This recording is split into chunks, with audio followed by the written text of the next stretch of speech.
अब खबर देपालपुर से, जहां पर इंदौर की जो देपालपुर सीट है वहां से जो भाजपा के प्रत्याशी है मनोज पटेल, उनका जो विरोध है वो अब लगातार तेजी से बढ़ता जा रहा है। स्थानीय की मांग हो रही है और स्थानीय की मांग को लेकर यहां पर देपालपुर से दावेदारी कर रहे जबरेश्वर सेना के संरक्षक राजेंद्र चौधरी ने नवभारत दर्पण से खास बातचीत करी, जहां पर उन्होंने कहा कि देपालपुर की जनता बाहरी उम्मीदवार से अब त्रस्त हो चुकी है। वहीं पर मनोज पटेल कहते हैं कि यहाँ पर मेरे पीछे कांग्रेस है, अगर वह ऐसा कह रहे हैं तो उनका अपना स्टैंड क्लियर उन्हें करना चाहिए। उन्होंने यह भी कहा कि किसी भी पार्टी का वहीं पर अगर देपालपुर में यहाँ पर अगर जनता चाहेगी तो निर्दलीय चुनाव भी मैं लड़ने के लिए तैयार हूँ।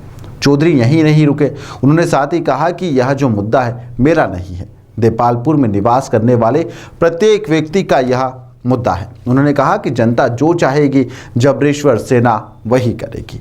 हर बार देपालपुर में स्थानीय की मांग उठती आई है, वहीं पर कई बार जो यह सवाल है यह सालों से उठ रहा है, सालों से इसकी मांग भी हो रही है, लेकिन पार्टी इस सब को जानते बूझते हुए भी जिम्मेदार लोगों को यहाँ से टिकट नहीं दे रही है और इसकी जिम्मेदारी भी नहीं ले रही है। लेकिन हर बार कुछ ना कुछ बोलकर जनता को शांत कर दिया जाता है, लेकिन इस बार ऐसा माहौल बिल्कुल भी नहीं है। जनता इस बार अलग मूड में है। राजेंद्र चौधरी के समर्थन में यहाँ पर लगातार प्रदर्शन हो रहा है। इंदौर में आपने प्रदर्शन देखा, वहीं पर देपालपुर में भी लगातार प्रदर्शन हो रहे हैं और उन्हें टिकट दिए जाने की मांग की जा रही है। आपको बताना चाहेंगे कि राजेंद्र चौधरी हिंदूवादी छवि के नेता है और लंबे समय तक आरएसएस से भी जुड़े हुए हैं और लगातार आरएसएस के लिए अब भी काम कर रहे हैं। उन्होंने जबरेश्वर सेना की जो स्थापना है वह हिंदुत्व के मुद्दों को लेकर ही करी थी और उसको लेकर वह लगातार आंदोलन भी करते रहते हैं। स्थानीयता का हमारा मुद्दा है। देपालपुर विधानसभा को बने लगभग 70 वर्ष होने आए हैं और आज तक किसी भी पार्टी ने किसी स्थानीय प्रत्याशी को उम्मीदवार नहीं बनाया है, या 1-2 बारों के अपवादों को छोड़कर। तो अब देपालपुर के जो 2,67,000 मतदाता है वह यह चाहते हैं कि जो उनका जनप्रतिनिधि हो वह उनके बीच में से हो। जबरेश्वर सेना के द्वारा निरंतर किस तरह के कार्य करे जाते हैं जनता के हित के लिए? मतलब जहां आवश्यकता वहां उपलब्ध। जबरेश्वर सैनिक जहां जिस चीज़ की आवश्यकता होती है वहां उपलब्ध रहता है। अभी पीछे से हमारे क्षेत्र में, विधानसभा क्षेत्र में भीषण बाढ़ आई थी। 50 गाँव में लगभग चंबल मैया का जो जल है वो 50 गाँव के 50% हिस्से डूब गए थे। तो वहाँ उस गाँव में उपस्थित जबरेश्वर सैनिक ने लोगों की सहायता की, उनका जीवन बचाया। 1-2 दिन जब उनको सब अस्त व्यस्त हो गया, उनके भोजन, उनके चाय की व्यवस्था करवाई। जबरेश्वर सेना का मूल जो काम है वह सामाजिक समरसता का है।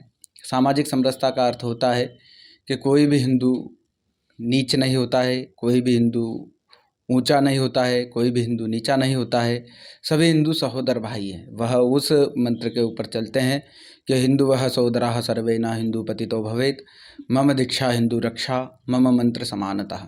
अर्थात सभी हिंदू सहोदर भाई है, कोई भी हिंदू ऊंचा या नीचा नहीं है, कोई भी हिंदू नीच या पतित नहीं हो सकता है और प्रत्येक हिंदू का यह दायित्व है कि वह दूसरे हिंदू की रक्षा करे। दूसरा, जहाँ भी हिंदू मान बिंदु के ऊपर चोट होती है या जिहादी मानसिकता के लोग कब्जा कर लेते हैं, उनको स्वतंत्र कराना जन आंदोलन के द्वारा, यह जबरेश्वर सेना का मुख्य कार्य है। गौ सेवा करना, समाज सेवा करना, नर सेवा करना, यह जबरेश्वर सेना का कार्य है। किस तरह के स्थानीय मुद्दे हैं जिनको लेकर जनता के बीच में परेशानी बनी हुई है और आप उसको लेकर आगे बढ़ेंगे और सॉल्व करेंगे? देखो, यहाँ क्या समस्या है, इस घर में समस्या क्या है, वह यहाँ रहने वाला व्यक्ति जानता है कि यह घर टपकता है, कि यहाँ नल की सुविधा नहीं है, कि यहाँ पानी नहीं है। यह इस घर में निवास करने वाला व्यक्ति ज़्यादा अच्छी तरीके से जान सकता है, बजाय यहाँ से 60 किलोमीटर दूर रहने वाला व्यक्ति नहीं जान सकता। इसलिए अब यह विधानसभा चुनाव नहीं, एक जन भावना है, एक जन आंदोलन है कि देपालपुर की जनता यह चाहती है कि उनका जो जनप्रतिनिधि हो वह उनके बीच का हो, उनकी समस्याओं से अवगत हो, उन समस्याओं से रोज़ सामना करने वाला हो, जिससे उनका निराकरण जल्द से जल्द हो सके। स्थानीय लोगों से जब हमने चर्चा करी तब हमें पता चला यशवंत सागर इतना करीब होने के बाद में भी पानी एक बहुत बड़ी समस्या है, पीने का जल। तो इतने समय से कांग्रेस को भी मौका दिया गया, भाजपा को भी मौका दिया गया, क्या कारण रहा जो अभी तक जल के लिए भी देपालपुर तरस रहा है? देखो, यहाँ कांग्रेस और भाजपा समस्या नहीं है, यहाँ समस्या है जनप्रतिनिधि का स्थानीय नहीं होना। सरकार चाहे किसी की भी हो, यहाँ मंत्री तक भी रहे हैं, इस विधानसभा के विधायक, लेकिन जो विकास इस विधानसभा क्षेत्र को मिलना था वह नहीं मिला। और अब देपालपुर की जनता जागृत हो चुकी है, वह यह चाहती है कि इस बार की विधानसभा चुनाव में उनका जो जनप्रतिनिधित्व करे वह उनके बीच का व्यक्ति हो। 24 अवतार मंदिर को लेकर क्या कहना चाहेंगे? एक बड़ा तीर्थ स्थल माना जाता है देपालपुर का, इस विषय पर क्या कहेंगे? 24 अवतार धाम देपालपुर का बहुत ही बड़ा तीर्थ स्थल है, बहुत बड़ा धर्म क्षेत्र है। वह परम पूजनीय जय करणदास जी महाराज की तपस्या के फलस्वरूप हम देपालपुर वासियों को मिला है।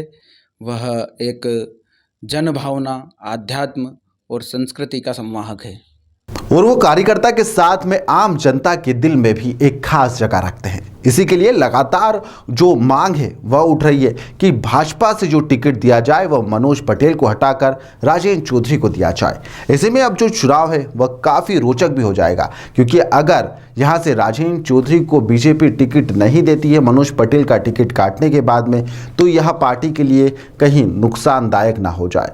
और अब पार्टी के ऊपर ही पूरा फैसला है। देखना होगा कि पार्टी इस पूरे मुद्दे को लेकर और देपालपुर सीट को लेकर क्या निर्णय लेती है। फिलहाल के लिए इस खबर में इतना ही।